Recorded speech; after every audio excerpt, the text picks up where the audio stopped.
Flying auto rickshaw. Rupnagar नाम के गांव के ऊपर एक विमान मंडला रहा था। वो हवा में चक्कर खा रहा था कि उसमें से धुआं निकलने लगा। उसके पायलट ने जहाज को संभालने की पूरी कोशिश की, लेकिन विमान आउट ऑफ कंट्रोल हो चुका था। यूं ही चक्कर खाते खाते वो रूपनगर की धरती पे आ गिरा। उसका पायलट उस विमान से सुरक्षित निकलने में सफल हो गया था, लेकिन विमान को आग ने अपनी लपेट में ले लिया था। तब तक सभी गांव वाले वहां इकट्ठे हो गए। फिर उन्होंने पायलट को संभाला।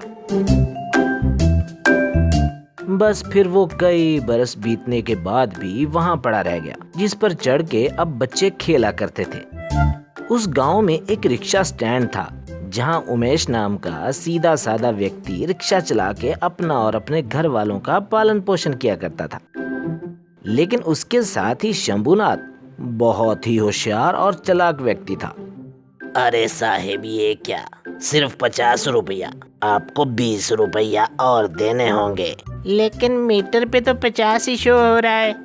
आप मीटर को छोड़िए साहेब, पेट्रोल का भाव कितना बढ़ गया है और फिर मुझे यहाँ से खाली वापस जाना पड़ेगा, इसलिए 20 रुपए तो देना ही होंगे। एक दिन उमेश जब अपना रिक्शा में घर जा रहा था तो रास्ते में चलते चलते उसके रिक्शा से धुआं निकलने लगा। उसने वहीं पे रुक के रिक्शा को चेक किया, लेकिन उसे कुछ समझ ना आया। उसने उसी वक्त रिक्शा मैकेनिक को फोन करके बुलाया। मैकेनिक आके सारी जांच करने के बाद बोला, और भैया, इसकी तो सारी वायरिंग जल गई है। हम तुमको पहले ही बोले थे इस खटारा को बेच के नया रिक्शा लो भैया, पर तुम सुनते कहाँ हो। अब इसको ठीक करवाओगे तो भैया 1 लाख रुपए लगेगा, लेकिन बाद में कब तक चले इसका कोई गारंटी नहीं। उमेश बहुत चिंतक हुआ। उसे समझ नहीं आ रही थी कि नया रिक्शा लेने के लिए वो पैसे कहाँ से लाए।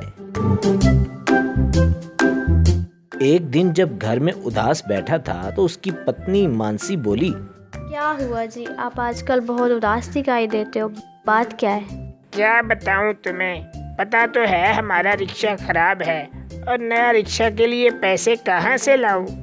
हमारा तो पालन पोषण उसी रिक्शा से ही होता था।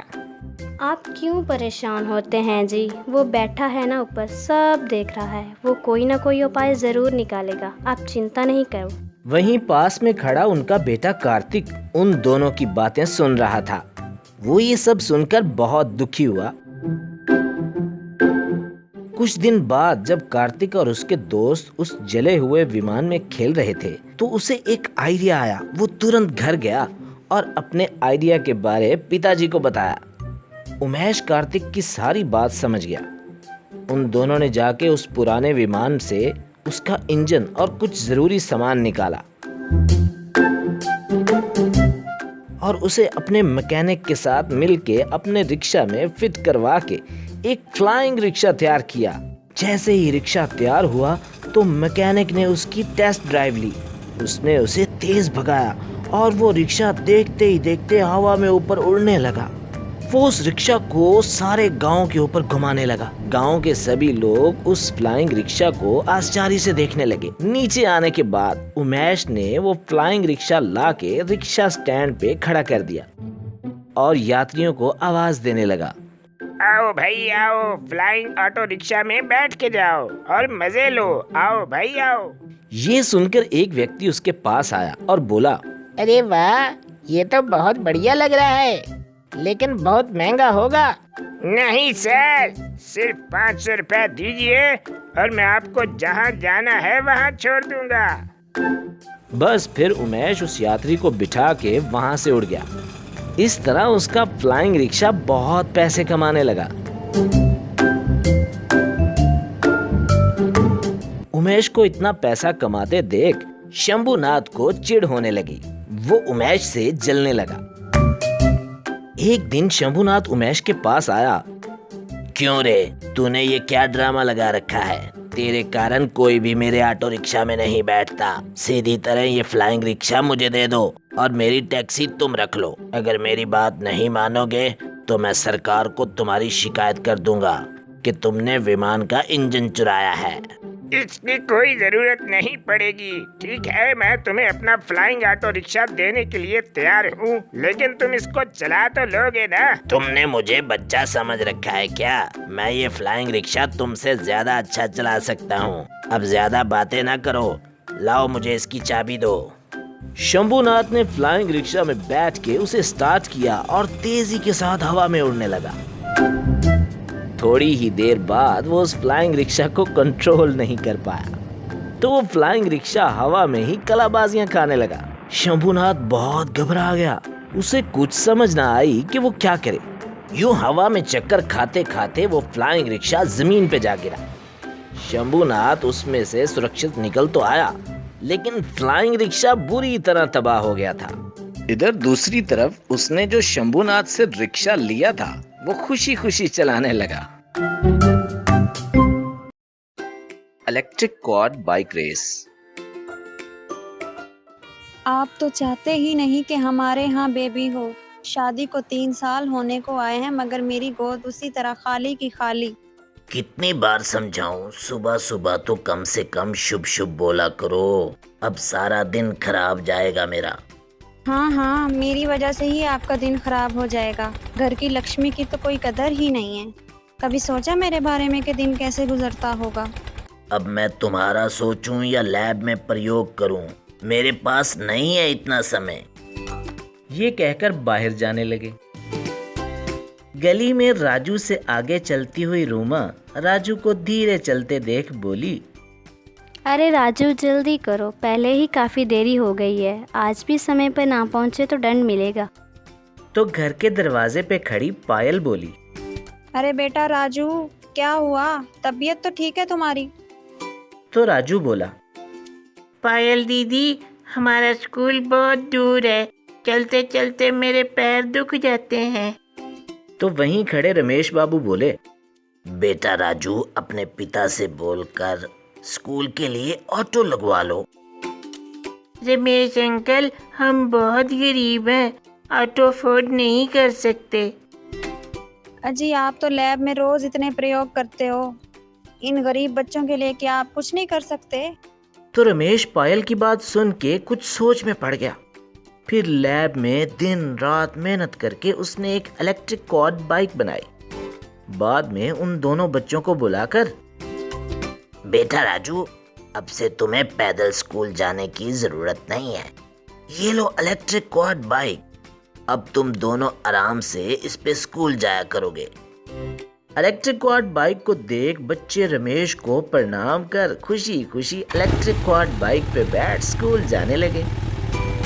स्कूल में सभी बच्चे आश्चर्य से इलेक्ट्रिक क्वाड बाइक को देखने लगे।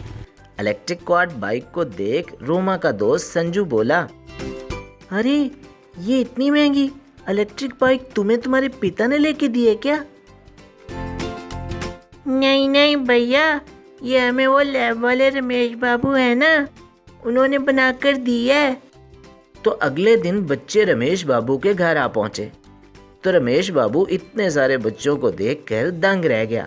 तो टिंकू बोला, रमेश बाबू, क्या आप हमारे लिए भी एक इलेक्ट्रिक क्वाड बाइक बना देंगे? तो रमेश बाबू टिंकू की मासूमियत को देखकर बोला, क्यों नहीं बेटा, बना तो मैं दूंगा, मगर इसमें समय और पैसे दोनों लगेंगे, जो कि मेरे पास अभी है नहीं। रमेश अंकल, हम सब भी राजू की तरह बहुत गरीब हैं और रोज स्कूल से देरी के कारण टीचर के डांट सुनते हैं। टिंकू की बात सुनकर पायल बोली, देखो ना, इतना मासूम सा बच्चा है, मुझसे तो इसका उदास चेहरा नहीं देखा जाता। अजी, आप तो साइंटिस्ट हो, जिस तरह आप जिंदा चीजों के क्लोन निकालते हो, क्या इलेक्ट्रिक क्वाड बाइक का क्लोन नहीं बना सकते? ये सुनकर रमेश बाबू बोले, अरे वाह, क्या गजब का आइडिया दिया है। हाँ, मैं ऐसा कर सकता हूँ, इससे समय भी बचेगा और पैसा भी। कुछ ही दिनों में रमेश बाबू ने बहुत सी इलेक्ट्रिक क्वाड बाइक्स तैयार कर ली। तो सभी बच्चे मजे से इलेक्ट्रिक क्वाड बाइक पे स्कूल आने जाने लगे। सभी बच्चों को मजे से स्कूल में आता देख मनोज, जो उस गांव के मुखिया जी का लड़का था, रमेश बाबू के घर पहुंचा और गरीब होने का नाटक करते हुए बोला, रमेश बाबू, क्या आप मुझे भी एक बाइक बना देंगे? मैं भी राजू और टिंकू की तरह बहुत गरीब हूँ। और रोने का नाटक करने लगा। मनोज को रोते देख रमेश बाबू तुरंत बोले, अरे बेटा रो नहीं, मैं तुम्हारे लिए भी इलेक्ट्रिक क्वाड बाइक तैयार कर दूंगा, पर मेरी एक शर्त है। शर्त ये है कि तुम्हें भी बाकी बच्चों की तरह मन लगाकर पढ़ाई करना होगी। केवल तभी तुम्हें इस इलेक्ट्रिक क्वाड बाइक का आनंद लेने दिया जाएगा। अगले दिन मनोज अपने इलेक्ट्रिक क्वाड बाइक पे स्कूल के बाहर आ खड़ा हुआ। जैसे ही टिंकू और उसके फ्रेंड्स वहां पहुंचे तो मनोज को इलेक्ट्रिक क्वाड बाइक पे देख बहुत खुश हुए। ये देखो, मेरे पास भी अब इलेक्ट्रिक क्वाड बाइक है। हा हा हा, अब तो बहुत मजा आएगा। चलो चलो रेस लगाते हैं। तो टिंकू बोला, और स्कूल का क्या? अगर देरी हो गई तो टीचर से दंड मिलेगा। अरे कुछ नहीं होता, मैंने तो वैसे भी इलेक्ट्रिक क्वाड बाइक मजे करने के लिए ली है। मनोज को यूं मजे में देख टिंकू और उसके फ्रेंड्स भी मनोज के साथ हो लिए। यूं रेस लगाते हुए एक दूसरे से आगे निकलने के चक्कर में मनोज इलेक्ट्रिक क्वाड बाइक को बहुत तेज चलाने लगा। तेज चलाने के कारण electric quad bike out of control हो गई और एक पत्थर से टकराने के कारण मनोज जमीन पर गिरा और बेहोश हो गया। मनोज को बेहोश देख सभी बच्चे बहुत डर गए। तो टिंकू बोला, अरे ये क्या हो गया? अब क्या करें? रमेश बाबू को पता चला तो वो ये बाइक हमसे वापस ले लेंगे और स्कूल से दंड अलग से मिलेगा। इतने में गांव वाले भी वहां पहुंच गए और मनोज को बेहोश देख एम्बुलेंस में डाल हॉस्पिटल ले गए। काफी समय गुजरने के बाद जब मनोज को होश आया तो सामने खड़े रमेश बाबू को देखकर बोला, रमेश बाबू, मुझे माफ कर दें, मैंने आपसे झूठ बोलकर बाइक ली थी। तो रमेश बाबू बोले, देखा बेटा, झूठ बोलने के कारण तुम्हें कितनी बड़ी सजा मिली। अगर तुम राजू की तरह मेरी बात मानते तो ये दिन ना देखना पड़ता। तो मनोज बोला, मुझे माफ कर दें, मैं वादा करता हूँ दोबारा झूठ नहीं बोलूंगा और मन लगाकर पढ़ाई करूंगा। मनोज की ये बात सुनकर सभी लोग बहुत खुश हुए और मनोज को शाबाशी देने लगे।